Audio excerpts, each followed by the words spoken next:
Nah, berkaitan itu. dengan hutang, kita ada Ya. informasi yang menarik juga pemirsa. Coba Apa kita melihat ke sisi sebelah sini iya. begitu ya, Kita karena kesini kita dulu, akan kesini memasuki dulu. pada segmen Jadi Pahamkan. Nah, ini dia. Nah, kalau terkait dengan hutang ya Ando, Ya. seperti pada segmen sebelumnya pemirsa kita sudah tampilkan terkait dengan penagih hutang dengan modus melibatkan ada damkar, ada Perusahaan ambulans. pinjaman online itu ya? Ya, perusahaan dari pinjaman online. Sebetulnya pemirsa ini juga memang bikin geleng-geleng kepala begitu ya, karena cara yang digunakan di luar nalar. Di luar nurul emang. Di luar nulur. Iya, Jadi betul. kalau menurut Anda dengan menggunakan ambulans kemudian juga petugas damkar ini masih apa ya, masih wajar atau sudah keterlaluan? Ini sih kalau menurut ya personally kalau menurut saya itu ngaco ya, Ngaco ya. gitu ya. Ini udah melibatkan damkar gitu ya, apalagi yaitu ambulans gitu kan.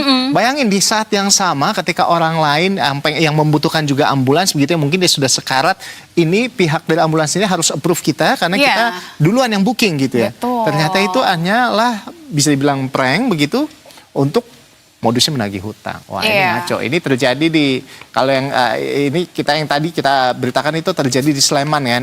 Mungkin pemirsa masih ingat tadi ya. Nah, oknum debt collector pinjol ini diduga pakai modus laporan palsu. Seolah-olah ada kebakaran atau keadaan darurat. Nah, gitu. ini juga pemirsa sampai mobil tidak hanya ambulans, tidak hanya kemudian damkar, tapi juga mobil sedot tinja pemirsa jadi korban. Padahal Astaga. tujuannya memang bukan untuk nolongin orang, tapi buat nagih nasabah yang nunggak. Yang mana itu sebenarnya memang menjadi urusan pribadi alias ranah privasi begitu ya. Betul. Tapi lagi-lagi ini Betul. mencoba untuk melibatkan orang lain karena memang tujuannya adalah untuk membuat apa ya, efek sosial begitu terhadap sisi yang menghutangnya itu sebetulnya. Nah, itu dia. Ini sudah bukan sekedar nagih, penagihan begitu ya. Tapi ini masuk ke intimidasi dan juga teror. Dan harusnya ini nggak boleh ya. Nggak boleh banget. Karena penagihan itu ada aturannya. Lagi-lagi ada aturannya gitu, Anissa. Ada aturannya. Bayangin pemirsa lagi di rumah tiba-tiba datang mobil damkar atau mobil ambulans begitu ya. Tetangga melihat panik, kita bisa membayangkan situasinya seperti apa. Ternyata itu cuma settingan saja begitu. Secara psikologis memang tekanannya besar sekali. Memang itu tujuannya. Tujuan dari si pihak penagih ataupun debt collector itu untuk kemudian membuat keramaian, membuat malu si peminjam begitu ya, takut dan juga itu memang ya lagi-lagi menjadi fokus utamanya atau tujuan dari debt collector. Iya, tapi yang lebih serius lagi dan ini nggak diperbolehkan karena ini mengganggu layanan publik begitu ya. Karena saat petugas damkar atau ambulans dikirim ke lokasi palsu, ini bisa jadi di tempat lain ini ada keadaan darurat begitu, yang benar-benar darurat begitu, yang akhirnya mereka harus approve kita seperti yang tadi saya bilang, seperti itu. Ya, artinya satu aksi ini sebetulnya bisa mengancam pemirsa dari mulai keselamatan orang lain. Nah, disinilah kita lihat pinjol ilegal atau kemudian praktik debt collector yang menyimpang ini sudah masuk level baru ya. Kalau kemarin-kemarin sebelumnya belakangan kita lihat ada banyak kekerasan dari debt collector. Kalau ini mungkin mereka caranya jauh lebih halus, tidak menggunakan kekerasan tapi mengorbankan kepentingan umum. Iya begitu.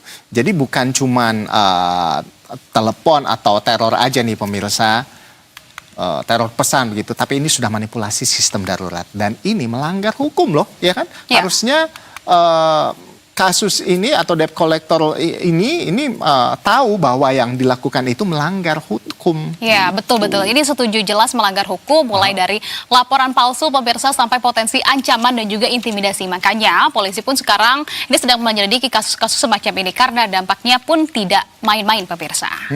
Nah iya, tapi di sisi lain ini juga jadi pengingat buat masyarakat ya bahwa pinjaman online itu harus hati-hati banget. Jangan sampai masuk ke lingkaran yang sulit dikeluarkan. Ya, dan kalaupun memang pemirsa masih ada masalah terkait dengan pembayaran, penagihan itu, tetap pemirsa harus tahu karena ada aturannya. Betul, nggak boleh ada intimidasi. Nah, apalagi sampai melibatkan layanan darurat begitu. Mungkin saya kasih usulan, panggil badut kali daripada damkar, mending panggil badut. Jadi sembari menghibur juga begitu sedikit menghibur sekalipun ada sedikit-sedikit sarkas begitu ya. Iya, betul-betul. Nah, karena kalau sampai melibatkan layanan publik pemirsa, pada akhirnya yang akan dirugikan siapa? Bukan cuma korban, tapi juga layanan darurat itu sendiri pemirsa. Iya, nah bayangin kalau misalnya pas damkar atau ambulans ini datang ke tempat tempat yang diminta DC ini tanpa sepengetahuan mereka, sedangkan di tempat lain ini ada yang lebih urgent begitu ya. Nah ini kan bisa jadi tambah korban nyawa. Ya ampun. Nah itu jadi bahaya banget kalau tadi Anda sudah berbicara begitu ya terkait dengan korban nyawa. Jadi kasus ini bukan hanya soal hutang piutang tapi juga soal penyalahgunaan sistem dan juga rasa aman masyarakat.